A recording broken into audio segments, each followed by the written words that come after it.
स्वागत है वापस दोस्तों। झमाझम हम लोगों ने अपने पिछले वीडियो में ये डिस्कस कर लिया है कि भैया बैंक और मेरी बुक्स में बैलेंस तो सेम आना चाहिए लेकिन आते नहीं हैं, और नहीं आने के सिर्फ दो बड़े रीज़न हैं। एक टाइमिंग डिफरेंस, यानी समय का अंतर आ गया, मैंने लिखा बैंक ने नहीं लिखा उसी समय, या बैंक ने लिखा और मैंने उसी समय नहीं लिखा, और फिर हमें बाद में पता पड़ा, और जब बाद में पता पड़ा तो हमने रिस्पेक्टिव बुक्स में लिख लिया तो हमारे डिफरेंस खत्म हो गए। और दूसरा, हमारी गलतियाँ, या तो हमारी बुक्स में गलतियाँ या बैंक की बुक्स में गलतियाँ, और गलतियाँ दोनों जगह हो सकती हैं। अब रिकंसिलेशन कैसे बनेगा?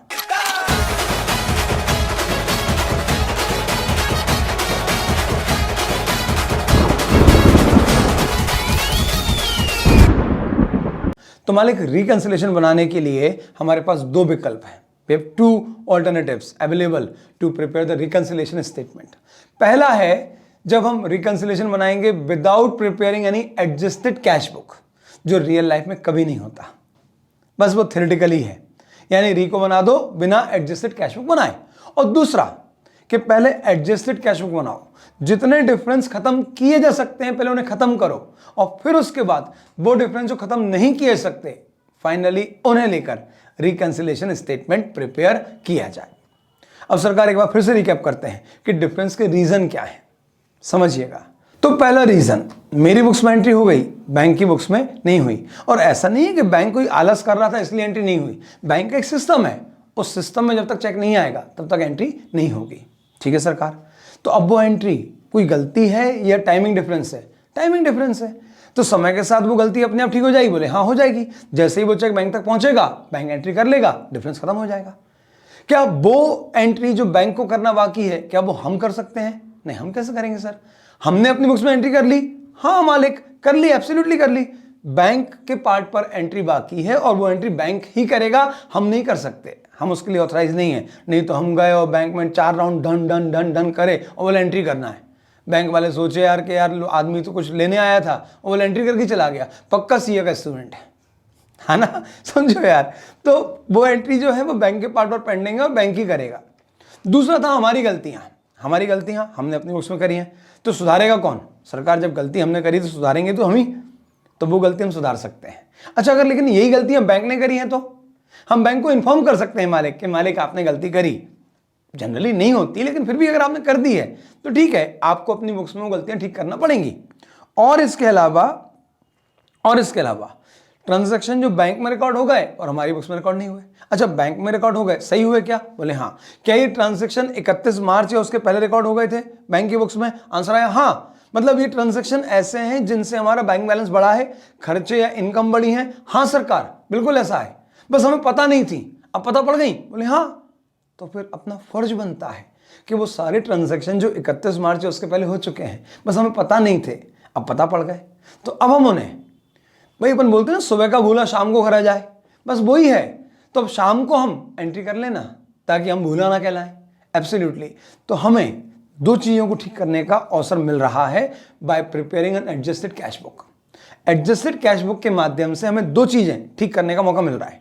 एक, हमारी गलतियां जो हमने कर दी थी हमें उसे ठीक करना है। दूसरा, वो एंट्रीज जो 31 मार्च या उसके पहले हो चुकी हैं, बैंक बाकायदा उसको रिकॉर्ड कर चुका है, हमारे बैलेंस को प्लस या माइनस कर चुका है, बस हमें पता नहीं थी, अब पता पड़ चुकी हैं, तो इसको भी हम ठीक कर सकते हैं। यानी उन 4 पॉइंट में से 2 पॉइंट एडजस्टेड कैश बुक में इनकॉर्पोरेट हो सकते हैं। इन्हें इनकॉर्पोरेट कर दिया और उसके बाद जो नया बैलेंस आया एडजस्टेड कैश बुक से, अब उससे हम बीआरएस की शुरुआत करेंगे और उसको रिकंसाइल करेंगे बैलेंस एज पर बैंक से। तो उसमें अब रीको में सिर्फ 2 ही पॉइंट बचेंगे। एक, वो एंट्री जो हमने कर ली लेकिन बैंक ने नहीं करी, और दूसरा, बैंक की गलतियां जो बैंक को ही ठीक करना है। एक बार फिर समअप करते हैं। 2 तरह से रिकंसिलेशन बन सकता है। एक, बिना एडजस्टेड कैश बुक बनाए, उस केस में वो 4 पॉइंट रीको के अंदर आएंगे, यानी मैंने रिकॉर्ड कर लिया, बैंक ने नहीं करा, बैंक ने रिकॉर्ड कर लिया, मैंने नहीं करा, मेरी गलती और बैंक की गलती। लेकिन अगर मैं एडजस्टेड कैश बुक के थ्रू बीआरएस बनाता हूं तो उस केस में हम बीआरएस बनाने से पहले अपनी कैश बुक को वापस से ठीक करेंगे। और ठीक कैसे करेंगे? तो 2 चीजें हैं। एक, हमारी गलतियां जो हमें पता नहीं थी अब पता पड़ चुकी हैं, और 2, वो सारे ट्रांजैक्शन जो 31 मार्च से पहले बैंक ने हमारी बुक्स में ऑलरेडी रिकॉर्ड कर दिए थे, बस हमें पता नहीं थे, अब पता पड़ चुके हैं, तो वो भी हम रिकॉर्ड करेंगे। और बेटा रियल लाइफ में ऐसा ही होता है। और खुद सोचो, अगर एक खर्चा था जो मेरे बैंक से कट गया है, बस मुझे पता नहीं था, तो अब मुझे पता पड़ गया है, अब पता पड़ गया है उसके बाद भी मैं उसको नकार रहा हूं कि नहीं नहीं मुझे नहीं पता, ऐसा थोड़ी होता है। और वैसे भी रियल लाइफ में किसी कंपनी को अपने फाइनल अकाउंट बंद करने के लिए 6 महीने का समय मिलता है, यानी 31 मार्च को जब ईयर एंड हुआ है, तो ऐसा रियल लाइफ में कभी नहीं होता कि 31 मार्च को किताबें बंद हो गई। वो किताबें बंद होने के लिए हमारे पास 2-3 महीनों का समय होता है, यानी इन 2-3 महीनों में भी अगर हमें वो ट्रांजेक्शन पता पड़ गए जो 31 मार्च है उसके पहले हुए हैं, तो हम उसको उसी बुक्स में, जो ईयर समाप्त हुआ है उसी बुक्स में ठीक कर सकते हैं, इनकॉर्पोरेट कर सकते हैं। तो बेटा जरा ये देखो, मैंने कुछ लिखा है। Logically we can say that we can pass adjustment entries और rectification entries only in cash book, यानी वो एंट्री जो पासबुक के एंड रिकॉर्ड होना बाकी है उसे हम एडजस्टेड कैश बुक में नहीं ला पाएंगे।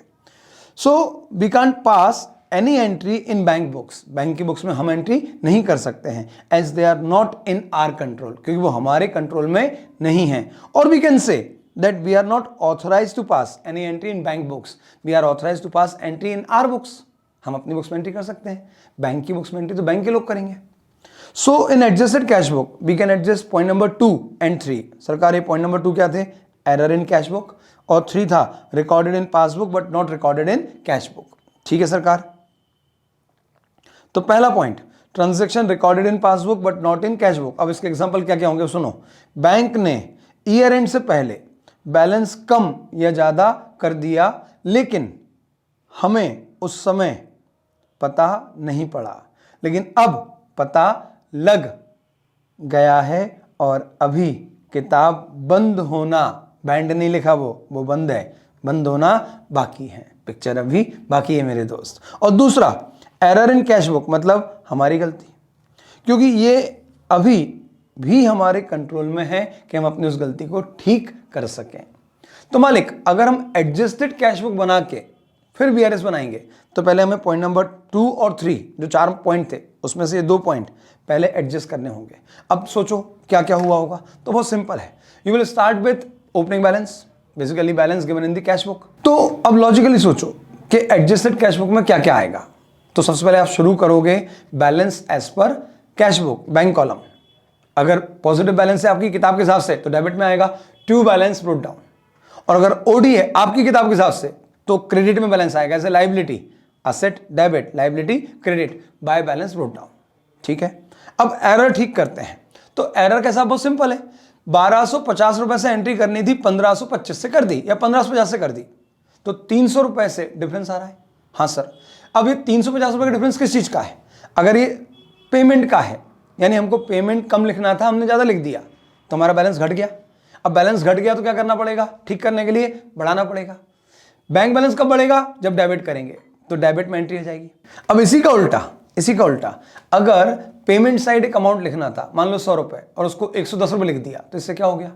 हमारा बैलेंस कम हो गया, तो वापस से बैलेंस बढ़ेगा। और इसका उल्टा कर दे, 1200 रुपए से लिखना था, हमने 1000 रुपए से एंट्री कर दी, तो क्या होगा? बैंक बैलेंस बढ़ा हुआ दिखेगा। तो अब हम अगर अपना बैंक बैलेंस बढ़ा हुआ है उसे कम करना है तो we have to credit. Simple rule, bank balance बढ़ाएंगे तो डेबिट करेंगे, बैंक बैलेंस घटाएंगे तो क्रेडिट करेंगे। ओडी उल्टा चलेगा, ओडी यानी लायबिलिटी बढ़े तो क्रेडिट, यानी लायबिलिटी जब बढ़ाओगे तो क्रेडिट करोगे, और जब ओडी कम होगा तो डेबिट होगा। आप इतना मत सोचो, आप तो सोचो रिसिप्ट और payment. All receipt should be debited and all payment should be credited. ये एक पॉइंट हो गया हमारी गलतियों को ठीक करने का तरीका। दूसरा, एंट्री बैंक में हो गई, हमारी बुक्स में नहीं हुई, तो आपको क्या करना है? सर जो बैंक ने किया वही हमें करना है। बैंक ने मेरा बैलेंस बढ़ाया, सर मैं भी बढ़ाऊंगा। तो बैलेंस बढ़ता कैसे? सर डेबिट करके, सिंपल। बैंक ने मेरा बैलेंस कम करा तो मैं भी कम करूंगा, और मैं कम कैसे करूंगा? सिंपल, क्रेडिट करके। बैंक या तो मेरा बैलेंस बढ़ाएगा या घटाएगा, या उल्टा बोले बैंक मुझे पैसा देगा या मेरे पैसे काटेगा। अगर पैसा देगा तो असेट बढ़ेगी, डेबिट, और अगर पैसे काटेगा तो असेट कम होगी, क्रेडिट। चलो अब हम इसे एडजस्टेड कैश बुक में कैसे लिखेंगे वो भी देख लेते हैं। ये बनाई मैंने आपके लिए एडजस्टेड कैश बुक। बहुत मेहनत करी है दोस्त, बहुत रियली बहुत मेहनत करी है, यानी आपका लेक्चर 2 घंटे से कम में कवर हो जाए इसके लिए मैंने 6 घंटे दिए। ये अपने हाथ से लिखा है, एक एक चीज। और आपके जब मॉड्यूल आप देखोगे तो 40 पेज है, मैंने उस 40 पेज को 5 पेज में कवर कर दिया है, पूरा मॉड्यूल। यानी आपने इसे कर लिया एग्जाम से पहले, 5 पेज पढ़ने में हार्डली 15 मिनट लगते हैं, 15 मिनट में आपका पूरा की पूरा BRS खत्म हो जाएगा अगर आपने ईमानदारी से बस ये रेफर कर लिया तो। और ये पूरी शीट आपको इसी वीडियो के डिस्क्रिप्शन बॉक्स में अवेलेबल होगी, तो आप वहां से इसको डाउनलोड कर सकते हैं। चलिए, एडजस्टेड कैश बुक, अगर ओपनिंग बैलेंस पॉजिटिव है तो टू बैलेंस ब्रोट डाउन, और अगर ओपनिंग बैलेंस नेगेटिव है तो बाय बैलेंस ब्रोट डाउन। ठीक है सरकार। अब वो सारे ट्रांजैक्शन, जैसे बैंक ने हमारे खाते को क्रेडिट दिया, ध्यान रखना बैंक क्रेडिट देता है मतलब बैलेंस बढ़ता है, क्योंकि वो बैंक की लायबिलिटी है तभी मेरी एसेट्स है। तो amount credited by bank not yet recorded in cash book, तो क्या करोगे, कैश बुक में रिकॉर्ड करोगे, बैलेंस बढ़ेगा या ओडी घटेगा, दोनों का मतलब एक ही है। ठीक है, हमने गलत क्रेडिट दे दिया, ज्यादा क्रेडिट दे दिया, 2 बार क्रेडिट दे दिया, under casting of debit balance, मतलब डेबिट का जोड़ जो था वो कम लगाया, तो क्या हुआ, हमारा डेबिट कम हो गया, तब डेबिट बढ़ाओ। या क्रेडिट साइड की ओवरकास्टिंग हो गई, मतलब क्रेडिट साइड का जो टोटल लगाना था वो ज्यादा लगा दिया, तो उससे क्या हुआ, हमारा बैलेंस घट गया, जबकि एक्चुअली उतना बैलेंस घटना नहीं था, तो वापस से बैलेंस बढ़ाओ। क्या क्या देख लो फिर से एक बार। पहला, रॉन्ग क्रेडिट यानी गलत क्रेडिट दे दिया। दूसरा, एक्सेस क्रेडिट, ज्यादा अमाउंट से क्रेडिट दे दिया। तीसरा, 2 बार क्रेडिट दे दिया। चौथा, under casting of debit, debit का जोड़ कम लगाया या क्रेडिट का जोड़ ज्यादा लगाया, तो इन रीजन से मेरे बैलेंस घटे होते हैं, तो मैं ठीक कर रहा हूं तो इससे बैलेंस बढ़ेगा, और बैंक बैलेंस बढ़े तो debit. Done sir. Check deposited and collected but wrongly debited in cash column, ये रिकॉर्डिंग सब कहां हो रही है, कैश बुक में, और कैश बुक में होते हैं 3 कॉलम, और 3 कॉलम होने के कारण कई बार क्लैरिकल एरर हो जाते हैं, यानी लिखना था बैंक कॉलम में, लिख दिया कैश कॉलम में, यानी डेबिट करना था बैंक कॉलम में क्योंकि चेक आया था, और गलती से डेबिट कर दिया कैश कॉलम, तो इससे क्या हुआ, हमारा कैश बैलेंस ज्यादा दिख रहा है और बैंक बैलेंस कम दिख रहा है, तो ठीक करने के लिए क्या करोगे, रेक्टिफिकेशन ऑफ एरर, तो बैंक बढ़ाओ और कैश कम करो। तो सरकार, 2, check deposited and collected but wrongly debited in cash column. ठीक है, और बताओ, cash payment wrongly credited in bank column of cash book, फिर से वही क्लरिकल एरर, कैश में पेमेंट करा था तो कैश बुक के कैश कॉलम में क्रेडिट होना था, और गलती से हमारा हाथ थोड़ा सा ज्यादा सरक गया और हम कहां पहुंच गए, बैंक कॉलम में, और वहां पे क्रेडिट कर दिया, जबकि क्रेडिट का होना था कैश कॉलम में, तो इससे क्या हो गया, सर हमारा जो कैश कम होना था वो तो कम नहीं हुआ, बैंक बैलेंस कम हो गया, तो फिर आप क्या करोगे, सर ठीक करने के लिए सरकार हम इसे डेबिट करेंगे। ये सिर्फ इलिस्ट्रेटिव लिस्ट है और एग्जॉस्टिव लिस्ट बन नहीं सकती, क्योंकि मूर्खता की कोई सीमा नहीं है, पहले ही बोल चुका हूं, अनंत अनंत असंख्य चीजें आ सकती हैं, आपको छोटा सा लॉजिक लगाना है, इस गलती का परिणाम क्या हुआ बस, और उसे रिवर्स कैसे करोगे, इस गलती से बैंक बैलेंस बढ़ गया तो कम कर दो, कम करेंगे तो क्रेडिट, इस गलती से बैंक बैलेंस बढ़ गया तो कम करोगे, हाँ कम करोगे तो क्रेडिट, इस गलती से बैंक बैलेंस कम हो गया तो बढ़ेगा, सर बढ़ेगा तो डेबिट, इतना सिर्फ करना है, बस इतना सा लॉजिक लगाना है, दैट्स इट। चलो अब क्रेडिट में आते हैं। Bye amount debited by bank, bank ने हमारे खाते को डेबिट कर दिया, हम नहीं कर पाए, अब सर बैंक डेबिट कर रहा है मतलब बैलेंस काट रहा है, ठीक है, अब बैलेंस कहां कहां कटेगा, पहला ब्याज चार्ज कर रहा है बैंक, दूसरा bank charges, minimum balance charges, हमारे बिहाफ पर स्टैंडिंग इंस्ट्रक्शन दे रखी थी उसका पेमेंट कर दिया, तो देखो जरा, for charges, interest, dishonour, noting charges etcetera, और ये अभी तक कैश बुक में क्रेडिट नहीं हुए थे, इसलिए आज हमारा कैश बुक का बैलेंस बढ़ा हुआ दिख रहा था या ओडी कम दिख रहा था, तो हम क्या करेंगे, सर कैश बुक का बैलेंस कम करेंगे या ओडी यानी लायबिलिटी बढ़ाएंगे, बैंक बैलेंस कम हो तो भी क्रेडिट, और लायबिलिटी यानी ओडी बढ़े तो भी क्रेडिट। ओके सरकार, अब आगे पढ़ो। बाय रॉन्ग डेबिट, ये भी एरर, यानी डेबिट रॉन्ग दे दिया, एक्सेस डेबिट दे दिया, 2 बार डेबिट दे दिया, इससे बैलेंस बढ़ जाते हैं। अंडर कास्टिंग क्रेडिट साइड, यानी क्रेडिट साइड का टोटल कम लगाया इसलिए बैलेंस ज्यादा दिख रहा है, तो अब बैलेंस कम करो, या ओडी कम दिख रहा है तो ओडी बढ़ाओ। इसी का उल्टा over casting of debit side, यानी जो यहां लिखा था बिल्कुल उसका उल्टा यहां पे हो गया, ठीक है सरकार। और बोलो, by cash receipt, receipt I थी कैश में, wrongly debited in bank column of cash book, वही गलती जो अपन ने इधर लिखी थी कि बैंक का डाटा था लेकिन कैश में आ गया, तो इसका उल्टा भी हो सकता है, कैश का डाटा था लेकिन बैंक में आ गया। अब इतना लिखने के बाद अगर डेबिट ज्यादा और क्रेडिट कम है तो you will have closing debit balance, और इसका उल्टा हुआ, क्रेडिट ज्यादा डेबिट कम, तो there will be closing balance in overdraft balance, ठीक है सरकार। अब इतना करने के बाद अपन बनाएंगे बैंक रिकंसिलिएशन स्टेटमेंट। और जब इतना कर लिया तो मालूम क्या क्या खत्म हो गया, हमारी गलती खत्म हो गई। और वो सारी एंट्रीज जो बैंक ने लिख ली थी और हमने नहीं लिखी थी, हमने भी लिख ली। अब दोनों बुक्स में आ गई, डिफरेंस खत्म। डिफरेंस सिर्फ दो ही रीजन है, या तो हमने लिख लिया उसने नहीं लिखा, मतलब एक जगह लिख लिया दूसरी जगह नहीं लिखा, या एक जगह लिखा और गलत लिख लिया तो दूसरा तो लिखेगी नहीं कभी। सिर्फ इतने से ही रीजन है। अब उसमें से आपने क्या करा, बैंक ने जो लिखा सही तो आपने भी अपनी बुक्स में लिख लिया, डिफरेंस खत्म, और अपनी गलतियों को भी ठीक कर लिया। तो अब कुल मिला के दो चीजें बची, हमने लिख लिया लेकिन बैंक ने नहीं लिखा, अब बुरीको में आएगा, क्योंकि बैंक के पास जब वो चेक आएगा तभी वो एंट्री होगी। और दूसरा, बैंक को उसकी गलतियां बता दो, समय रहते बैंक उसको ठीक कर लेगा, नहीं करा तो अगले रिकंसिलिएशन में भी ये गलती को आप हाईलाइट करोगे कि ये गलती अभी तक ठीक नहीं हुई है, इसलिए अभी भी डिफरेंस आ रहा है। तो अब मालिक, एडजस्टेड कैश बुक बनाने के बाद जब बीआरएस बनेगा तो कैसे बनेगा? मैं कुछ रामबाण की बात कर रहा था ना, यस, रामबाण का टाइम आ चुका है। अब सुनो, जब भी आप बीआरएस बनाओगे तो जस्ट स्टेटमेंट, और स्टेटमेंट है और आप कर क्या रहे हैं, डिफरेंसेस को चेकआउट कर रहे हैं। यानी you will start with one balance and arrive at another balance. या आपको दोनों बैलेंस दे दिए और आपको बीच में क्या लिखना है कि इन दो बैलेंसेस के डिफरेंस के रीजन क्या है। ज्यादातर जो केस आपको मिलेंगे उसमें आपको बैलेंस एक बुक का मिलेगा और डिफरेंसेस के रीजन मिलेंगे, और आपको उस बैलेंस में जब डिफरेंसेस के रीजन इनकॉर्पोरेट करेंगे तो आपको रिजल्टिंग फिगर में दूसरी बुक का बैलेंस मिलेगा। चूंकि ये स्टेटमेंट है, कोई अकाउंट नहीं है, तो ऐसा कोई हार्ड एंड फास्ट रूल नहीं है कि यहीं से शुरू होगा, कहीं से भी शुरू हो सकता है। वैसे हमेशा अगर क्वेश्चन साइलेंट हो, सुनो मैं क्या बोल रहा हूं, अगर क्वेश्चन साइलेंट हो तो आप हमेशा कैश बुक से ही स्टार्ट करना। कैश बुक हमारी किताब है तो सब कुछ हमारे साथ चल रहा है, हमें पता है डेबिट करेंगे तो बैंक बैलेंस बढ़ेगा, क्रेडिट करेंगे तो बैंक बैलेंस कम होगा। अब अगर आपने यहीं पे पासबुक से शुरू कर लिया तो सब कुछ उल्टा चल रहा है, तो आपको अपने दिमाग को उल्टा ट्यून करना पड़ेगा। तो कभी भी अगर क्वेश्चन जैसे दे ही दे कि भाई हमारे पास बैलेंसेस और पासबुक है और ये एडजस्टमेंट है, फिर तो झक मार के आपको पासबुक से शुरू करना पड़ेगा। या बैलेंस दोनों मिल गए और क्वेश्चन ने बोल दिया कि नहीं साहब आप तो पासबुक से शुरू करो, तो करना पड़ेगा, नहीं तो मार्क्स नहीं मिलेंगे। तो अगर ऐसा केस है फिर जो क्वेश्चन बोल रहा है वो करो। लेकिन अगर आपके पास चॉइस है, आपके ऊपर कोई बाउंडेशन नहीं है, तो आप हमेशा कैश बुक से ही स्टार्ट करना।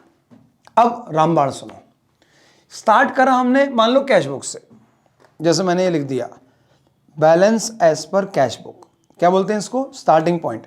मैंने इसको नया नाम दिया और वो है सोर्स, लिख दिया। हाँ, आना क्या है, बैलेंस एज पर पासबुक, क्या बोलते हैं आप इसको, एंडिंग पॉइंट। मैं इसको बोलता हूं टारगेट। अब बहुत ध्यान से सुनना, बहुत ध्यान से, डिफरेंस खत्म करना है।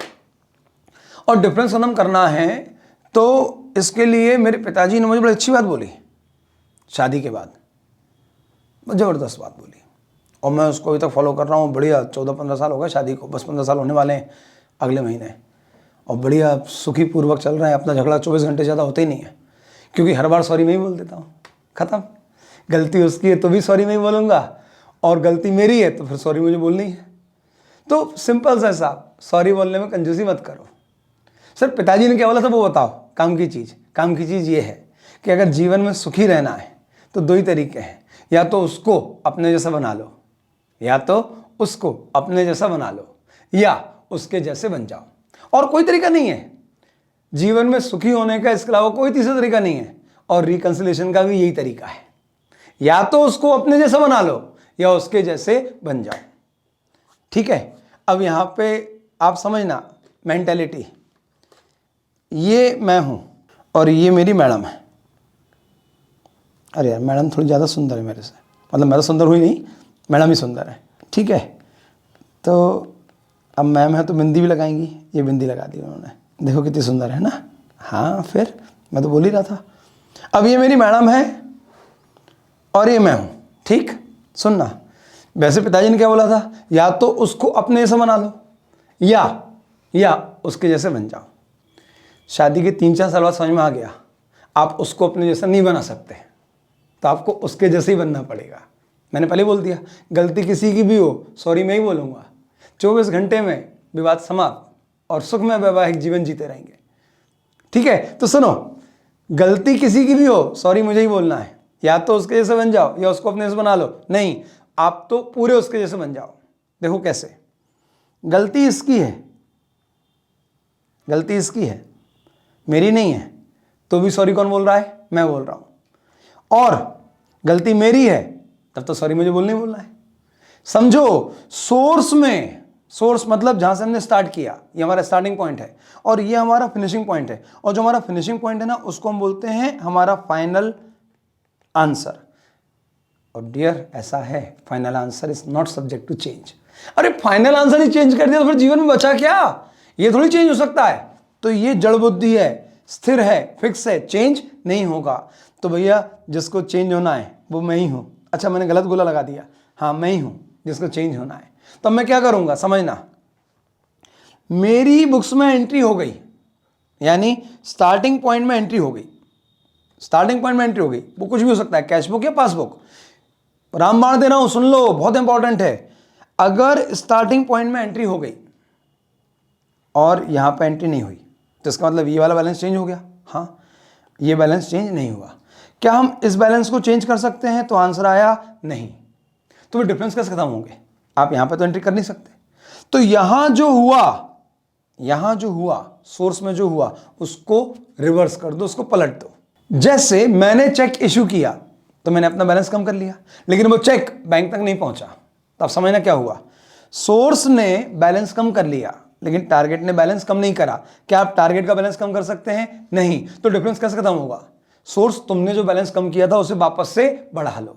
यानी अगर सोर्स में एंट्री हो गई और टारगेट में नहीं हुई तो आप सोर्स को रिवर्स कर दो। सर रिवर्स मतलब प्लस या माइनस? नहीं नहीं, कुछ नहीं, जो हुआ उसका उल्टा कर दो। अगर उसने बैलेंस कम किया है तो आप बढ़ा दो, अगर उसने बैलेंस बढ़ाया है तो आप कम कर दो। उसने अगर ओडी बढ़ाया है तो आप ओडी कम कर दो, और उसने अगर ओडी कम किया है तो आप बढ़ा दो। अब सब रटना खत्म कि ये इशू करा तो प्लस करेंगे कि माइनस करेंगे, डिपॉजिट किया तो प्लस करेंगे माइनस करेंगे, बैंक चार्जेस के लिए प्लस करेंगे माइनस करेंगे। खत्म खत्म खत्म। सिंपल सा एक हिसाब, सिंपल सा एक हिसाब।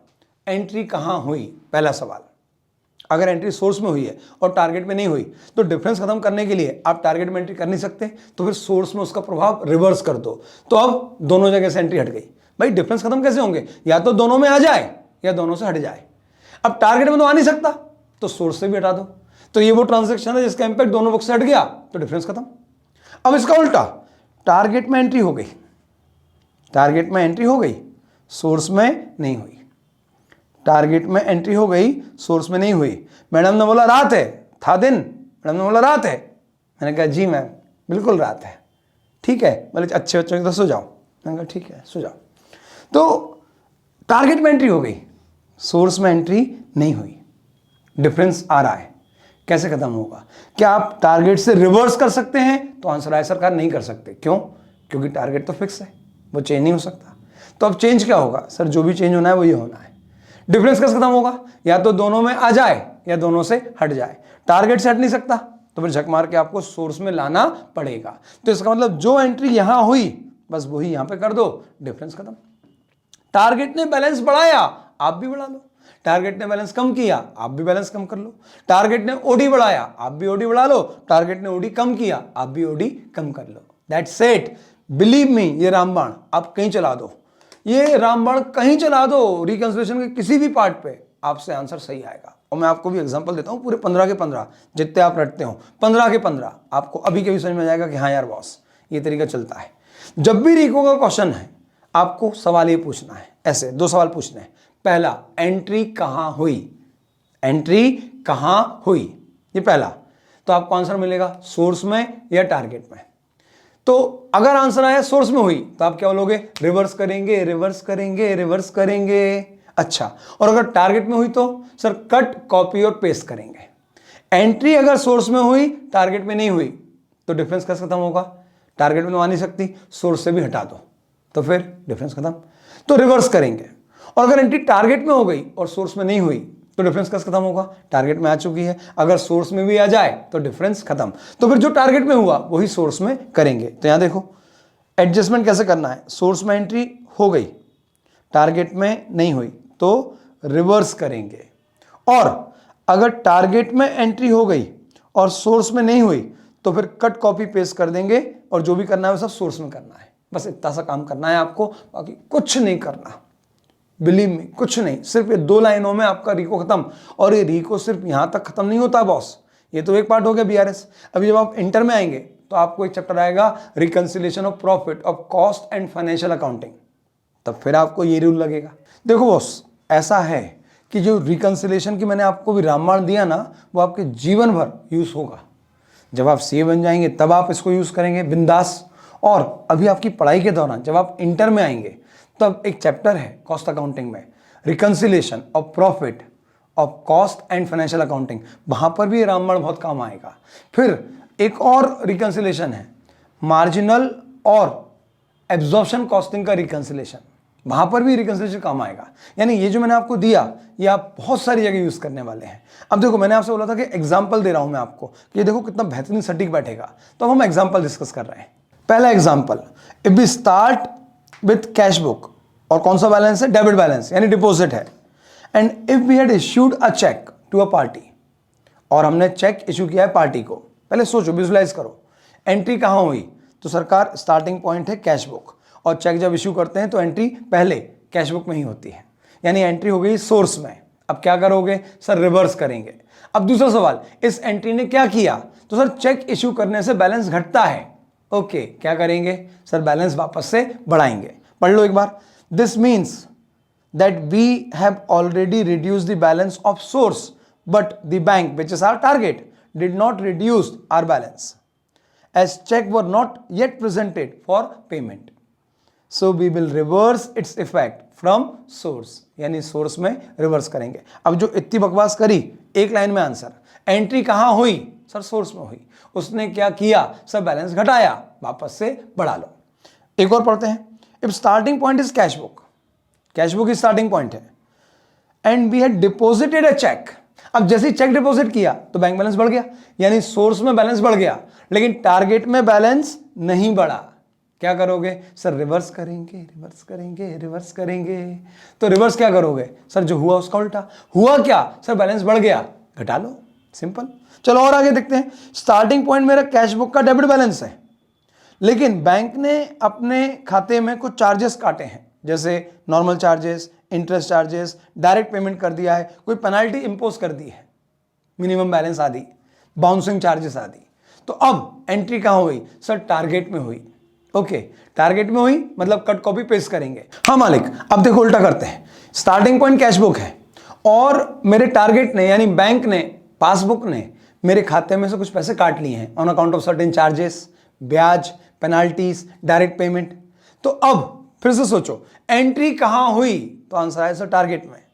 उसने क्या किया सर? बैलेंस कम किया। ओके, तो मैं भी बैलेंस कम करूंगा, कट कॉपी पेस्ट। इसी का उल्टा, बैंक में डायरेक्ट डिपॉजिट कर दिया क्लाइंट ने, बैंक बैलेंस बढ़ गया।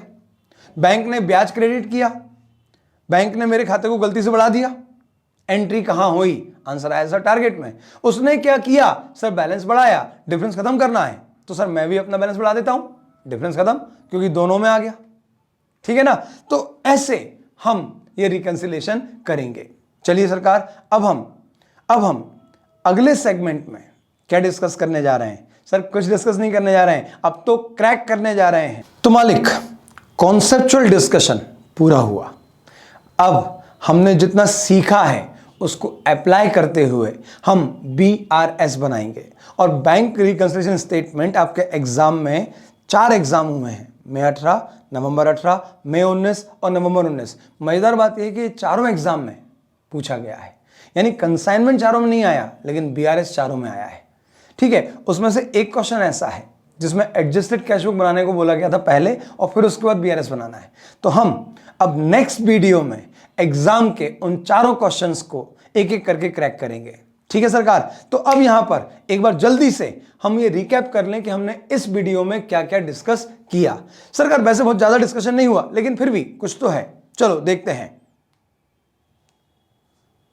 सबसे पहले जब भी हम BRS बनाएंगे तो यहां पर हमें देखना है कि हम BRS एडजस्टेड कैश बुक के बाद बनाएंगे या बिना एडजस्टेड कैश बुक के बनाएंगे। अगर हम एडजस्टेड कैश बुक के साथ BRS बना रहे हैं तो पहले हमारा काम होगा एडजस्टेड कैश बुक बनाना, जिसमें हम 2 चीजें इंकॉर्पोरेट करेंगे। एक, हमारी गलती ठीक करेंगे, और 2, वो ट्रांजैक्शन जो बैंक ने रिकॉर्ड कर लिए और हमने नहीं रिकॉर्ड किए थे उन्हें रिकॉर्ड किया जाएगा। ऐसे करने पर आपका जो बैलेंस आएगा, अब रिकंसिलिएशन में उसके बाद सिर्फ 2 ही पॉइंट बचेंगे। एक, जो एंट्री हमने कर ली लेकिन बैंक ने नहीं करी, बैंक करेगा। और दूसरी, बैंक की गलतियां जो हम उनको बता देंगे और बैंक उसको ड्यू कोर्स में ठीक करता रहेगा। जब तक बैंक उसे ठीक नहीं कर लेगा तब तक उसे हम रिकंसिलिएशन में शो करते रहेंगे। दूसरी बात, जब आप एडजस्टेड कैश बुक बनाएंगे तो दिमाग में बस सिंपल, जब हम एडजस्टेड कैश बुक बनाएंगे तो उस समय हमें बस ध्यान रखना है कि सारे खर्चे जो रिकॉर्ड होने से रह गए थे वो डेबिट होंगे, सारी इनकम जो रिकॉर्ड होने से रह गई थी वो क्रेडिट होंगी। अगर हमने गलती से अपना बैलेंस बढ़ा दिया है तो हम कम करेंगे मतलब क्रेडिट करेंगे। अगर हमने अपना बैलेंस बढ़ा दिया है तो हमें कम करना है, क्रेडिट करेंगे। तो अगर हमने कम कर दिया है तो बढ़ाएंगे मतलब डेबिट करेंगे। अगर खर्चा 2 बार लिख दिया है तो सर खर्चा 2 बार लिखने से हमारा बैलेंस कम हो गया है तो बढ़ाएंगे। गलत अमाउंट से एंट्री हो गई है तो जो डिफरेंस अमाउंट है उससे एंट्री की जाएगी। अगर 2 बार एंट्री कर दी है तो एक बार तो सही था, जो दूसरी बार एक्स्ट्रा हो गई उसको रिवर्स करेंगे। अगर साइड चेंज हो गई तो ध्यान रखना डबल अमाउंट से एंट्री होगी, क्योंकि 1000 रुपए डेबिट करने के बजाय अगर मैंने 1000 रुपए क्रेडिट कर दिए तो मेरा बैलेंस जो 1000 से बढ़ना था वो 1000 से कम हो गया है, तो 2000 से एंट्री होगी। वहीं अगर अंडर कास्टिंग है तो सर पहले ही बताओ कि अंडर कास्टिंग कहां है, सर डेबिट में है, तो मतलब आपने डेबिट का टोटल कम लगाया, यानी आपका बैलेंस गिर गया तो आपको बढ़ाना पड़ेगा, डेबिट करोगे। अगर ओवर कास्टिंग डेबिट में हो गई मतलब आपने डेबिट बैलेंस बढ़ा लिया, यानी क्लोजिंग बैलेंस बढ़ के आ रहा है, आपको कम करना है, क्रेडिट में एंट्री होगी। अगर अंडर कास्टिंग क्रेडिट में हुई तो मतलब आपने पेमेंट का टोटल कम लगाया, यानी आपका बैलेंस बढ़ के आ रहा है, आपको बैलेंस कम करना है, तो आप क्रेडिट करोगे। और अगर ओवर कास्टिंग हो गई तो इसका मतलब आपने पेमेंट ज्यादा कर जोड़ लिया, और जब बैलेंस,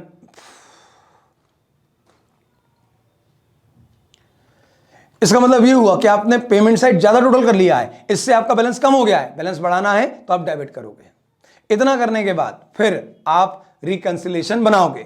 अब रिकंसिलिएशन बनेगा तो सिंपल सी बात, स्टार्ट करोगे या तो कैश बुक से या पासबुक से। अगर कैश बुक से स्टार्ट कर रहे हो तो समाप्त होंगे पासबुक पर, और अगर पासबुक से शुरू कर रहे हो तो समाप्त होगा कैश बुक पर। हमें इससे कोई अंतर नहीं पड़ता कि कहां से स्टार्ट कर रहे हैं, आपको बस एक बात ध्यान रखना है, सोर्स और टारगेट। सोर्स में अगर एंट्री हो गई और टारगेट में नहीं हुई तो आपको रिवर्स करना है। सोर्स में एंट्री हो गई और टारगेट में नहीं हुई, आपको रिवर्स करना है। क्या रिवर्स करना है? जो हुआ उसका उल्टा करना है। बैलेंस बढ़ा है तो कम करो, बैलेंस कम हुआ है तो बढ़ाओ, ओडी बढ़ा है तो कम करो, ओडी कम हुआ है तो बढ़ा दो। अगर टारगेट में एंट्री हो गई और सोर्स में एंट्री नहीं हुई तो आपको जो टारगेट में हुआ है वही सोर्स में करना है। टारगेट ने बैलेंस बढ़ा दिया, आप भी बैलेंस बढ़ा दो। टारगेट ने बैलेंस कम कर दिया, आप भी बैलेंस कम कर दो। टारगेट ने ओडी बढ़ा दिया, आप भी ओडी बढ़ा दो। टारगेट ने ओडी कम कर दिया, आप भी ओडी कम कर दो। सरकार मेरी बुक्स में यानी सोर्स में गलती हो गई तो सुधार भी सोर्स में कर दोगे, यानी रिवर्स करोगे। लेकिन अगर गलती टारगेट में हुई तो भी अभी आप रीको बना रहे हैं, अभी आप अकाउंटिंग नहीं कर रहे हैं, तो आपको सोर्स में वही गलती लिखना पड़ेगी, तभी डिफरेंस समाप्त होगा।